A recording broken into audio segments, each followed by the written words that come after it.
आखिर ऐसा क्या है केदारनाथ धाम में जिसकी वजह से बिना तेल डाले भी 6 महीने तक लगातार दीपक जलता रहता है? आखिर क्यों महादेव ने अपने भक्त के लिए 6 महीनों को सिर्फ एक रात में ही तब्दील कर दिया था? क्यों भैरवनाथ को केदारनाथ धाम का द्वारपाल माना जाता है? आखिर क्या हुआ जब रिसर्च करने पहुंचे वैज्ञानिक? आखिर क्या है रीतस कुंड का रहस्य? आखिर क्यों केदारनाथ मंदिर का शिवलिंग दुनिया के सभी शिवलिंग से पूरी तरह से अलग है? आखिर क्या रहस्य छिपा हुआ है इस शिवलिंग में? आखिर इस शिवलिंग का नेपाल की पशुपतिनाथ मंदिर की शिवलिंग से क्या संबंध है? क्या हुआ जब एक साधु दीपक के रहस्य को जानने के लिए चुपके से मंदिर के अंदर घुस गया? आखिर क्यों और किसने करवाया था केदारनाथ मंदिर का निर्माण? दोस्तों, आज की इस वीडियो में हम आपको बाबा केदारनाथ के 10 अनसुने रहस्यमय चमत्कारों के बारे में बताने जा रहे हैं, जिनके बारे में जानने के बाद आप भी एक बार जरूर बाबा केदारनाथ के दर्शन करने के लिए जाना चाहेंगे। 12 ज्योतिर्लिंगों में से सबसे सर्वोच्च माने जाने वाला केदारनाथ धाम, जो हिमालय की गोद में बसा हुआ है, वही आज करोड़ों लोगों की आस्था का केंद्र माना जाता है। कई हजार फुट की ऊंचाई वाले 3 पहाड़ों के बीच बसे हुए केदारनाथ धाम में 5 नदियां मंदाकिनी, क्षीरगंगा, स्वर्ण, गौरी, मधु, गंगा और सरस्वती का महासंगम भी देखने को मिलता है। यहाँ हर साल लाखों श्रद्धालु महादेव के दर्शन करने आते हैं और इस स्थान की अलौकिकता से मंत्रमुग्ध हो जाते हैं। इस प्रसिद्ध तीर्थ के बारे में कहा जाता है कि यहाँ आने वाले प्रत्येक मनुष्य को स्वर्ग जैसी अनुभूति होती है। स्वर्ग कहिए या महादेव का मंदिर, बात एक ही माना जाता है।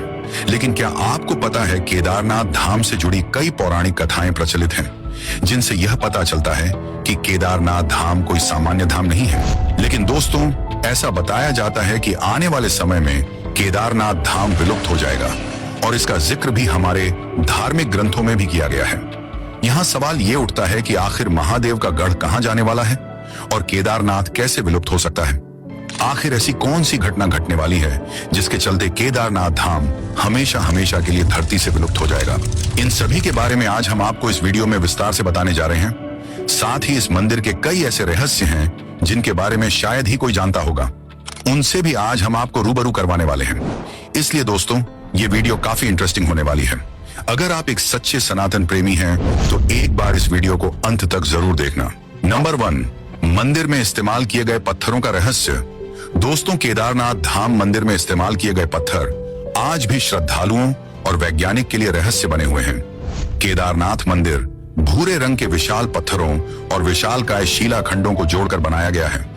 हैरानी की बात तो यह है कि इस मंदिर में इस्तेमाल किए गए पत्थर केदारनाथ धाम के आसपास की जगह पर दूर दूर तक कहीं पर भी मौजूद ही नहीं है। साथ ही केदारनाथ धाम तकरीबन 22,000 फीट की ऊंचाई पर मौजूद है। ऐसे में सवाल ये उठता है कि जिस समय इस मंदिर का निर्माण किया गया था, उस समय इतनी एडवांस टेक्नोलॉजी भी नहीं थी जिसकी मदद से इतने भारी पत्थरों को इतनी ऊंचाई तक पहुंचाया जा सकता था। ऐसे में लोगों का मानना है कि केदारनाथ मंदिर का निर्माण करना किसी मानव की कल्पना से तो परे है। इस मंदिर का निर्माण जरूर किसी दिव्य शक्ति ने ही किया होगा। नंबर 2, 400 सालों तक बर्फ के नीचे दबा रहा था यह मंदिर। केदारनाथ मंदिर उत्तराखंड की हिमालय श्रृंखला में स्थित है और इसने अपने लंबे इतिहास में कई प्राकृतिक आपदाओं को देखा है। ऐसी ही एक घटना लगभग 4 शताब्दी पहले ही युग में हुई थी, जब केदारनाथ मंदिर लगभग 400 वर्षों तक बर्फ के नीचे दबा हुआ था। ऐसा कहा जाता है कि इस दौरान भारी बर्फबारी के कारण मंदिर दिखना बंद हो गया था, जिसकी वजह से श्रद्धालु मंदिर के दर्शन करने में असमर्थ थे। लेकिन मंदिर को 20वीं शताब्दी की शुरुआत में रिसर्च टीम की मदद से खोजा गया था, जिन्होंने बर्फ को साफ किया। जब मंदिर से पूरी बर्फ को हटाया गया तो एक समय के लिए रिसर्च टीम भी दंग रह गई थी, क्योंकि इतने सालों तक बर्फ में दबे रहने के बावजूद भी इस मंदिर को एक खरोच तक नहीं आई थी। ये मंदिर अपनी पहले की स्थिति में ही बरकरार था। इतने वर्षों तक बर्फ के नीचे दबे रहने के बाद भी केदारनाथ मंदिर की खोज ने पूरे भारत के लोगों में उत्साह पैदा कर दिया। खासकर हिंदू भक्तों ने इसे एक चमत्कार मानने लगे।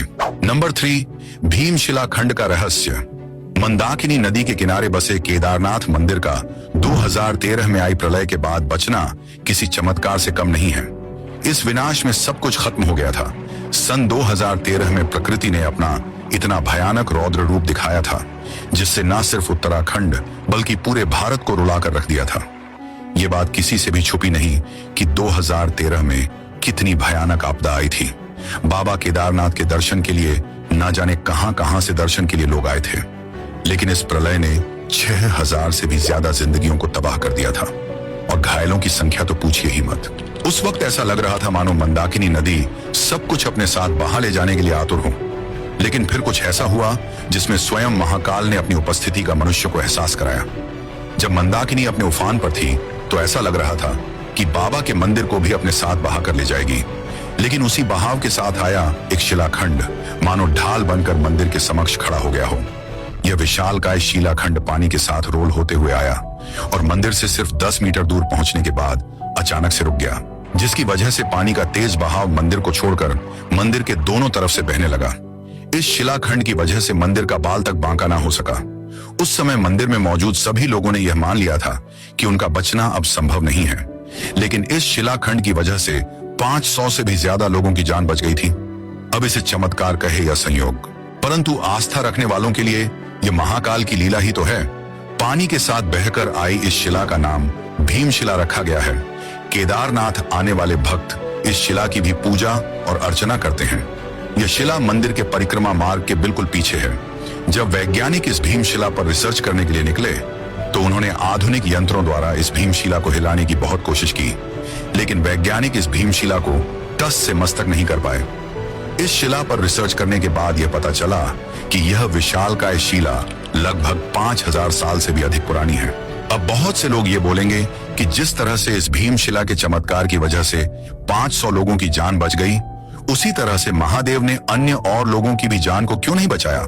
तो इसका जवाब ये है कि लोग बाबा के दर्शन करने कम और घूमने फिरने और अपने मनोरंजन के लिए ज्यादा आते हैं। उनके मन में भक्ति कम और इंस्टाग्राम पर रील बनाने की इच्छा ज्यादा होती है। ये बात किसी से छिपी नहीं है कि केदारनाथ एक धार्मिक स्थल है, न कि टूरिस्ट प्लेस। आपने देखा होगा कि यहाँ पर कुछ लोग किस तरह से पैसे कमाने के लिए वीडियो बनाकर सोशल मीडिया पर डालते हैं। यहाँ पर वह लोग भी अपनी झूठी भक्ति दिखाने के लिए आते हैं, जो दिन रात सोशल मीडिया पर मुर्गा और बकरे चबाते रहते हैं। नंबर 4, आने वाले समय में केदारनाथ के लुप्त होने का रहस्य। दोस्तों, करोड़ों लोगों की श्रद्धा से जुड़े हुए केदारनाथ धाम को लेकर एक बहुत ही बड़ी भविष्यवाणी की गई है, जिसके अनुसार आने वाले समय में केदारनाथ धाम हमेशा हमेशा के लिए इस पृथ्वी से गायब हो जाएगा। हमारे सनातन धर्म के ऐसे बहुत से ग्रंथ हैं जिसमें इस बात का जिक्र मिलता है कि जिस दिन नर या नारायण पर्वत आपस में मिल जाएंगे, उस दिन केदारनाथ धाम का शिवलिंग गायब हो जाएगा। इसके बाद एक बार फिर से केदारनाथ धाम में काफी तेज प्रलय आएगी और केदारनाथ धाम पूरा बर्फ में दब जाएगा। अब बहुत सारे लोगों का कहना है कि यह मंदिर पहले भी हिमयुग के समय 400 साल तक बर्फ के नीचे दबा हुआ रहा था, तब भी इसका कुछ नहीं हुआ, तो आगे भी कुछ नहीं होगा। अब ये तो वक्त ही बताएगा, लेकिन लोगों की आस्था का यह प्रमुख केंद्र बहुत ही अनोखी तकनीक के साथ बनाया गया है, जो आज भी सुरक्षित है। नंबर 5, उदक कुंड का रहस्य। केदारनाथ मंदिर के दक्षिण में स्थित उदक कुंड का अत्यधिक आध्यात्मिक महत्व माना जाता है। भक्तों का कहना है कि जो कोई भी उदक कुंड का पवित्र जल पिएगा, वह हमेशा के लिए जन्म और मृत्यु के चक्र से मुक्त हो जाएगा। माना जाता है कि इस जल में शुद्धिकरण की क्षमता होती है। शिव पुराण के केदार खंड के अनुसार उदक कुंड का जल 5 महासागरों का मिश्रण है। दोस्तों, आपकी जानकारी के लिए बता दें कि 2013 से पहले केदारनाथ धाम में 5 कुंड हुआ करते थे, लेकिन 2013 के बाद 3 कुंड गायब हो गए हैं। केवल उदक कुंड और रेत्स कुंड को छोड़कर वैज्ञानिक आज भी बचे हुए 3 कुंडों को नहीं खोज पाए हैं। नंबर 6, रेतस कुंड का रहस्य। केदारनाथ मंदिर से करीब 500 मीटर की दूरी पर सरस्वती नदी के तट पर रेतस कुंड स्थित है। ये कुंड बड़ा ही रहस्यमयी है। ऐसा केदार खंड में लिखा गया है कि यहाँ ओम नमः शिवाय का जाप करने पर पानी में से बुलबुले उठते हैं। वहीं ऐसा भी कहा जाता है कि इस कुंड के जल को पीने से मनुष्य शिव रूप हो जाता है। यह कुंड 2013 की प्रलय में लुप्त हो गया था, जिसे हाल ही में खोजा गया है। खास बात यह है कि यह कुंड सिर्फ ओम नमः शिवाय का जाप करने पर ही बुलबुले छोड़ता है। आप जरा यह वीडियो क्लिप देखिए। नंबर 7, केदारनाथ धाम का पांडवों से जुड़ा रहस्य। ऐसा बताया जाता है कि महाभारत युद्ध के बाद पांडवों ने केदारनाथ मंदिर का निर्माण किया था। ऐसा माना जाता है कि अपने ही भाइयों की हत्या करने के बाद पांडवों ने फैसला किया था कि वे अपने पापों का प्रायश्चित करेंगे। इसके लिए वे केदारनाथ धाम पहुंचे, जहां भगवान शिव से क्षमा मांगने के लिए सभी पांडव उन्हें खोजने लगे, लेकिन भगवान शिव उन्हें माफ नहीं करना चाहते थे। इसीलिए वह बैल के रूप में छिप गए। लेकिन जब भीम ने उन्हें पहचान लिया और उन्हें छूने का प्रयास किया, तो भगवान शिव 5 अलग अलग स्थानों केदारनाथ, रुद्रनाथ, तुंगनाथ, मध्यमहेश्वर और कल्पेश्वर में बिखर गए और गायब हो गए, जिन्हें अब पंच केदार के नाम से जाना जाता है। बाद में पांडवों ने भगवान शिव को मना लिया था और कहा जाता है कि केदारनाथ मंदिर का निर्माण पांडवों ने ही करवाया था। नंबर 8, 6 महीने के लिए बंद होता है केदारनाथ धाम। दोस्तों, केदारनाथ धाम हिंदुओं की सबसे बड़ी आस्था का केंद्र माना जाता है। इसके बावजूद भी केदारनाथ धाम को 6 महीने के लिए ही खोला जाता है और 6 महीने यह बंद पड़ा रहता है। केदारनाथ मंदिर के कपाट बंद होने के बाद बाबा केदारनाथ की पंचमुखी डोली ऊखी मठ के ओंकारेश्वर मंदिर तक बड़े ही धूमधाम के साथ निकाली जाती है। इस दौरान भक्तगण बाबा केदारनाथ के अगले 6 महीनों तक ऊखी मठ के ओंकारेश्वर मंदिर में दर्शन कर सकते हैं और भाई दूज वाले दिन ही केदारनाथ धाम के कपाट बंद कर दिए जाते हैं, जहां उन्होंने भगवान शिव के मंदिर का निर्माण किया। इसके बाद उन्होंने यहीं पर अपने पितरों का तर्पण किया था। इसके बाद ही उन्हें स्वर्ग की प्राप्ति हुई। कहते हैं कि जिस दिन पांडवों ने अपने पूर्वजों का तर्पण किया था वो भाई दूज का ही दिन था, इसलिए तब से इसी दिन केदारनाथ के कपाट बंद होने लगे। वहीं इसके पीछे का दूसरा कारण यह बताया जाता है कि भाई दूज के दिन से ही शीतकाल का आरंभ होता है। इस दौरान हिमालय क्षेत्र में रहना बहुत मुश्किल होता है। ऐसे में भक्तों को किसी भी तरह की परेशानी ना हो, इसलिए जब तक शीतकाल रहता है तब तक मंदिर के कपाट बंद कर दिए जाते हैं। नंबर 9, जलते हुए दिए का रहस्य। जब केदारनाथ मंदिर के कपाट बंद किए जाते हैं उससे पहले पुजारी विग्रह और दंडी को नीचे ले जाते हैं। इसके बाद मंदिर परिसर की सफाई करके वहां एक दीपक जला देते हैं। हैरानी की बात यह है कि मंदिर 6 महीने बंद रहने के बावजूद इसके दोबारा खोलने पर भी दिया वैसे ही जलता हुआ दिखाई देता है। मंदिर में एक छोटा सा दिया पूरे 6 महीने तक लगातार कैसे जलता रहता है, इस बात को लेकर सभी हैरान हैं, लेकिन सब लोग इसे साक्षात महादेव का चमत्कार ही मानते हैं। नंबर 10, क्या हुआ जब एक साधु 6 महीने के लिए केदारनाथ मंदिर के अंदर बंद हो गया। एक बार एक साधु केदारनाथ मंदिर में 6 महीने तक दीपक के जलने के रहस्य को जानने के लिए चुपके से खाने के लिए कुछ फलों के साथ मंदिर के अंदर ही रह जाता है।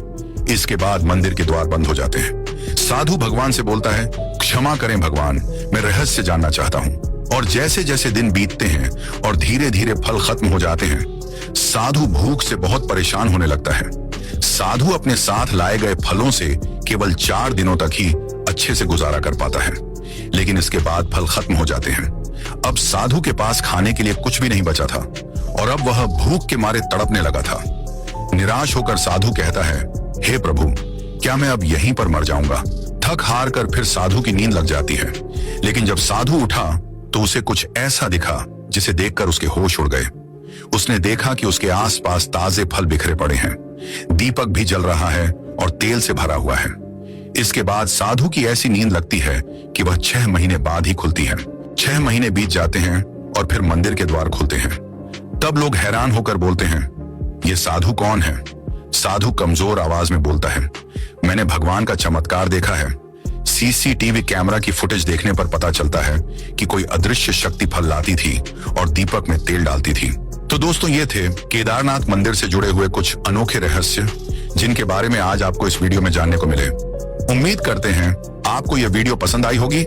हमारा आपसे अनुरोध है कि आप इस वीडियो को अपने परिवारों के साथ देखिए, जिससे सभी को केदारनाथ से जुड़े रहस्य जानने को मिले।